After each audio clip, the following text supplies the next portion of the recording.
Hello everyone.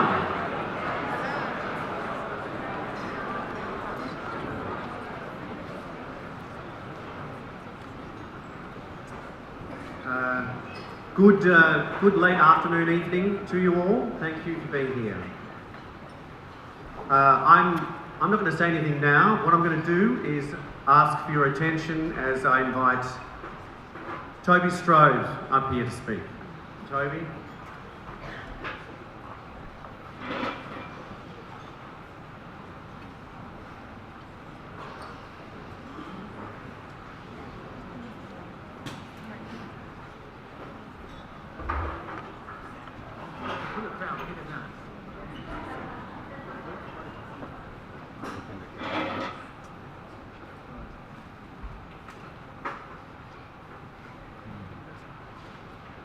Good evening. My name's Toby, and for those of you who don't know me, you haven't missed much. Please forgive me for reading this, but I don't trust myself to hold it together without a prop. Firstly, thank you to all of you for coming today, albeit under such awful circumstances.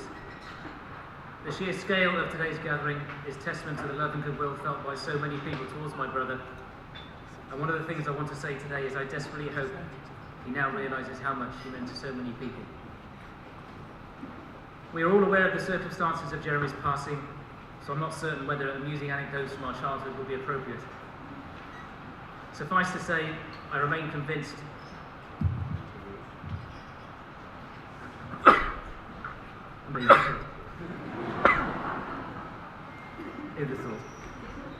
Suffice to say, I remain convinced that the haircuts we were forced to endure way back then formed the inspiration for Darth Vader's helmet. And I will forever live with the fear that me recently reposting a photograph of that particularly insidious form of child abuse may have played a part in bringing Jeremy down from the heights of his recent European trip, as you surely would have seen by some of the photographs taken this afternoon. We are all wired differently, and Jeremy and I were certainly not the first brothers to be that way. He was always passionate and committed, getting up early and cycling nearly 10 miles each way every weekend to his first kitchen job as a 14-year-old. He truly did start at the very bottom as a kitchen porter, and again I hope he knows how proud all of his family and friends are of all that he achieved. The books, the magazine articles, the television appearances, the private cooking seminars, all indicators of the phenomenal success he achieved, particularly here in Australia. He worked so hard to absorb the advice and utilise the experience he gained from the greats of the culinary world throughout his time in England and in France. This was borne out by the mesmerising quality of the food he produced in all of his kitchens, a talent I'd like to think he bore lightly. I never once heard him gloating about his undoubted ability, and I know he always took great pleasure in passing on his skills to those making their way up the ladder. Having said that, I'm absolutely certain he wouldn't have been the easiest person to work under, but the rarefied atmosphere of the top-level kitchen probably isn't the best place for would you mind awfully if.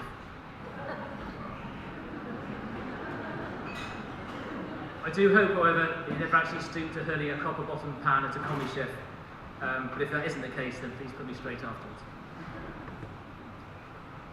Jeremy's internal struggles with his emotions are well known. I'd like to thank personally Brendan Maher, the CEO of Are You OK, for his extremely kind words of condolence posted following Jeremy's death. Also Colin Fasnage for the beautiful video tribute he made, as well as those who spoke so eloquently yesterday. Please believe me when I say that all of Jeremy's family are truly touched and humbled by the many hundreds of tributes and comments from so many people around the world. I had no idea it was such a nice bloke. I would also like to pay tribute to my brother's fortitude in turning a negative into a positive by organising, along with Jane, the Merivale Chef's Dinner to support the Are You OK charity in 2015. I very much hope this can become a regular event, not only to support those around us who may be struggling, but also as a permanent tribute to my extraordinary brother. Additionally, the thanks of Jeremy's English family must go to Jane for having the tenacity to ensure Jeremy received the guidance, counselling and medication for this most insidious condition. We know absolutely that through her efforts, the volatility of the highs and lows that Jeremy experienced was greatly reduced.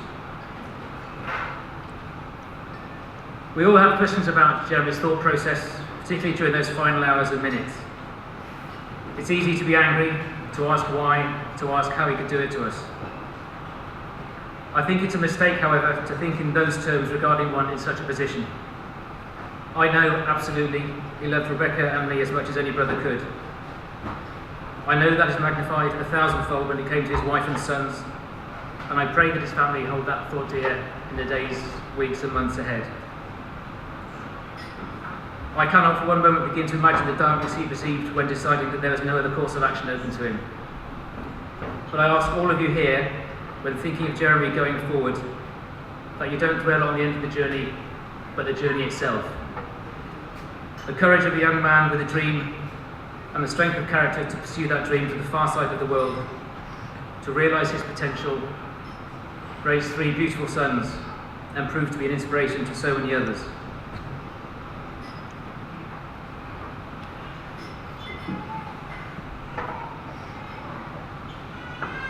Pause.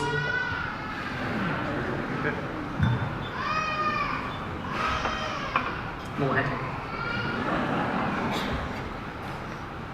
Oh, it's not that.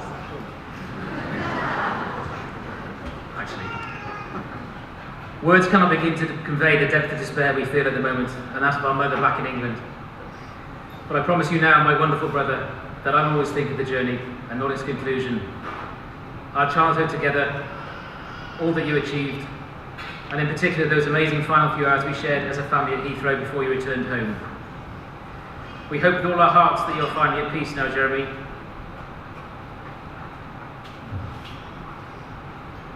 And know that your family miss you and will miss you so much.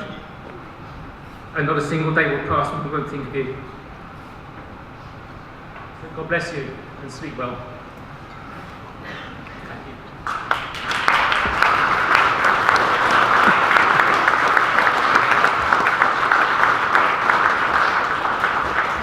Thanks, Toby. I do want to draw your attention to the fact that there are some open books over in this part of the room in which you can write a message, just share some thoughts, and if you are so encouraged to do that, they will be there forever. Not tonight, but they'll be there forever, those thoughts that you want to express. So that'll be a great thing. Please keep your attention focused for Justin Hemmings. He's here somewhere.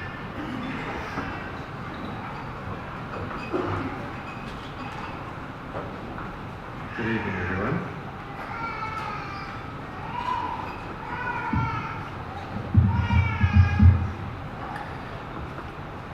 It was summer 2010, a Saturday evening, mid Good Vibrations Music Festival. We're 60,000 deep at the bars, and I receive a call from Jeremy Strode. So of course I took it. We had a great chat with Naughty by Nature playing in the background at about 120 dB. We discussed life and existing opportunities within Merivale, and eventually he agreed to come on board and open Strode CBD, but on one condition: no nudity. He didn't want to be part of our March into Merivale campaign, as our last campaign had showed off our talented chefs in all their glory with no clothes on. Fast forward 1 year. Jeremy was the ringleader when it came to the most extrovert, promiscuous ideas for MIM, with us often having to curb his ideas due to censorship controls. Jeremy was a true professional, a master in the kitchen. He strived for absolute excellence and perfection with everything he turned his hand to. In the first year of starting at Strode CBD, Jeremy came to me for advice on some customers. There were 4 very influential businessmen from Sydney who had a regular monthly get-together, and they had chosen Strode to be their venue of choice. But there was one problem. They only wanted to eat fish and chips. which he didn't have on the menu. So he asked me what to do, and in return, I asked him what he wanted to do. He said, I'm happy to make it for them, but it has to be the best fish and chips they've ever had. And I will only use the best flathead fillets and my hand-cut chips. So he told the 4 men that he would do this for them, which they were very pleased about. Jeremy then came back to me and he said, we've got a problem. He said, they're not happy with the $38 price. He said, they only want to pay $28 because they can get fish and chips down the road for $28. I said, well, go and tell them to go down the road and have their fish and chips for $28, which they did do. However, a month or 2 later, they came back with their tail between their legs, saying that they're happy to pay the $38 because Jeremy's fish and chips were the best in town. I then checked on them a few months later, and 3 of the 4 men had now converted to eating Jeremy's steak and chips because it was the best steak in town. Jeremy was an incredibly kind, thoughtful, and generous man. But it was his enthusiasm, his excitement, and his passion for food and hospitality that really stood out to me.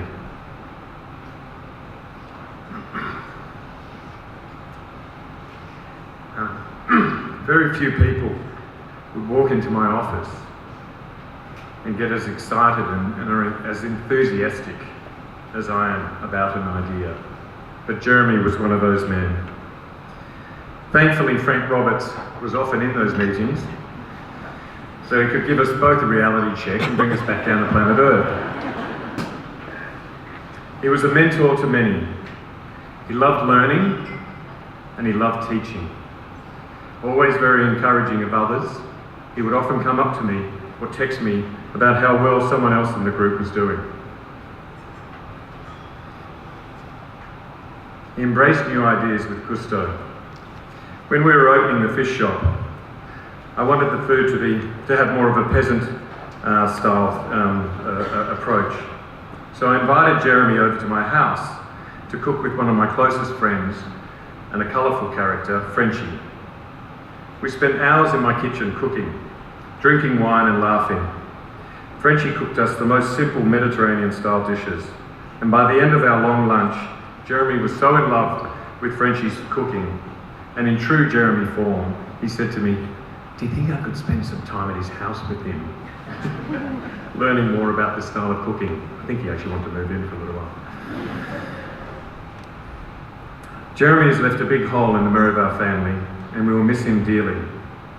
But I will always remember his infectious passion and enthusiasm for food, hospitality and life, with that wonderful touch of English humour.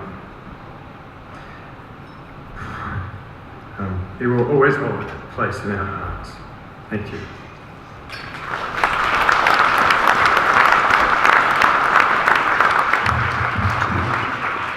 Thanks, Justin. I don't know if any of you saw in the Good Food section of the paper last week, a lot of tributes to Jeremy, and the headline used the words "the truth" in association with Jeremy. To clarify a bit of this, I'd like Morgs and Limbo to come up here and explain the truth.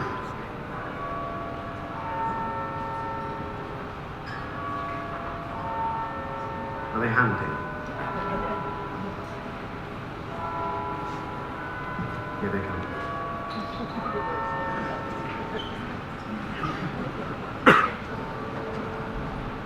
Limbo couldn't make it today. He's at a disco in New York somewhere with a whole bunch of other Australians. When Jane asked me to explain the origin of the truth and how we sort of came up with this sort of way we sort of expressed our respect and admiration for Jeremy, I had to write it down. And I spoke to Thomas this morning. I think he had a few bottles because he was getting real deep in it. So it might go a bit everywhere. But yeah, okay. So in 2009, I had a pretty small bistro, didn't last very long, Flinders Inn. And Thomas, he'd just about started the Duke Bistro up there on Flinders Street with Kylie Javier and Mitch Orr. We'd always talk about our food heroes and our chef heroes and idols and stuff. And for Thomas, I think after his sort of tenure at Tets, he was a bit loose there. Jeremy sort of put him on the straight and narrow, sort of he found the way that Thomas had this skill, but you know, a couple of pills every weekend doesn't really help you out, so can't turn up to your job on time. We both shared admiration for Jeremy. Mine, I was an apprentice under Luke Mangan in 1995. I tried to scab a job off him at the Adelphi. There were 6 people in the restaurant. He said, "Mate, you really need it. Do you think I can give you a job? There's 6 people here." So I sort of squashed that thing, but Thomas spent some time with Jane and Jeremy at Strode, and I think he sort of saw Jeremy as a father figure, so to speak, and he always acknowledged Jeremy as a guy who put him on the right path. And I think a lot of people here today share the same sentiment. He was a big supporter of our industry, especially people from other restaurants, other chefs, other walks of life, gardeners, produce people, everyone. He was just so infectious and he wanted to learn more. Jeremy Strode was the ultimate truth. He never changed his style. His food was always delicious. He would often say to Thomas and I, "Why do you do that when you can do this?" And when he saw chefs using their tweezers, Jeremy Strode gave me that. The way he played his food and how he played his life, no bullshit and pure power. Every day he put his head down and focused on making people happy with his food and his work ethic. I want everyone to remember Jeremy as the truth. And the truth is the reason why we're here today and amongst each other. It's about our community. He kept it real on the plate. As for the truth.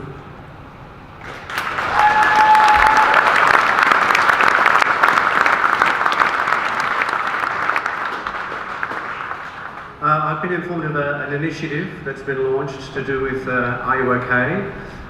There's a request that people in kitchens, chefs and other staff, will wear a yellow ribbon, is that correct, on their uniform and post about it on Facebook or Instagram and focus on Are You OK? And encourage people to support that cause.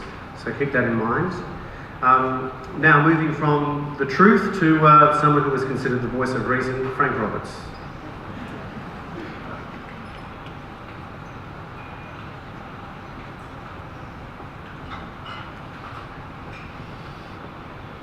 Good evening. I'm a bit blind, so bear with me. I first met Jeremy and Jane Strode in the spring of 2005. I was taking my grandmother, Jill, out for Sunday lunch. And as we sat in the small courtyard of the original bistro on Burke Street and tucked into the best parfait and roast chook I've ever had, we met Jane and Jeremy and had a quick chat. My granny was full of compliments. Jill said, "They're very talented people and always having a keen eye," she added, "and he's so handsome." Not long then after that, my grandmother collected the articles each week from the Good Living section of the Sydney Morning Herald and would ask often about how Jeremy was going. This is one example of how Jeremy had the ability to touch people's lives. Some years later, the opportunity came for Jeremy to join Rayoval. We were opening a business together. Very quickly, I got a crash course in Jeremy. Excited! Passion was oozing out of every pore in his body. His energy levels were unbelievable. Everything was done at pace, and if it wasn't done properly, look out. Attention to detail. The little things mattered a lot to Jeremy. They all added up to big things, obviously, with the cuisine, but also with his people and his surroundings. And care. Jeremy cared deeply about those around him. His guests, his team, his friends and his family. And ultimately, I think this is what drove his passion for cooking in restaurants. He cared so much for others, getting it right was so important. Soon I was starting my day with a phone call from Jeremy, usually around 7 a.m. The topics ranged from the performance of his team, why the butcher was late, his fixation with tidiness and cleanliness, to a dishwasher on the blink. It was all at 100 miles an hour. I secretly love these telephone calls, but I never told him. Through this time we went from being colleagues to great mates, and very quickly I understood why people gravitated towards this great man. He was so humble and had this wonderful inquisitive nature that got great joy from the success of others and the evolution of the restaurant industry. In an industry where there is a lot of commentary and ego, Jeremy was without exception so positive about those around him. He never said a bad word about someone else and was genuinely proud of the achievements of his peers, as well as the new generation of chefs and restaurateurs coming through. His excitement and encouragement of the chefs who have opened businesses with Merivale over the last 7 years was so powerful. The chefs never felt judged. They felt they were supported greatly by a man who'd done exactly what they had over the last 25 years. And Jeremy was also always the first of the soft opening to thank them and give them a quiet word of encouragement.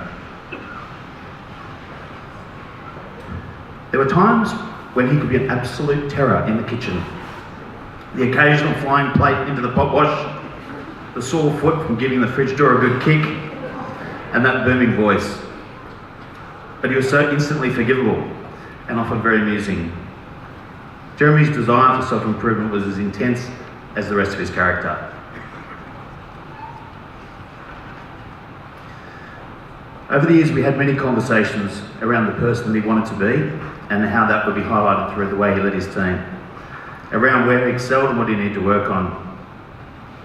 His personal goal was to be inspiring, focused and passionate. And Jeremy also gave me an invaluable lesson, reminding of what the impact on others can be when you say things in a particular way, and just to care a little bit more about people's feelings. Jeremy's enthusiasm extended well beyond the kitchen. His face used to light up when talking about Jane and his kids. He was a very proud father and husband, who was quick to share the stories of achievement and happiness of his young family. Just simple chats about holidays, kids at school, Max's burgeoning career made him glow.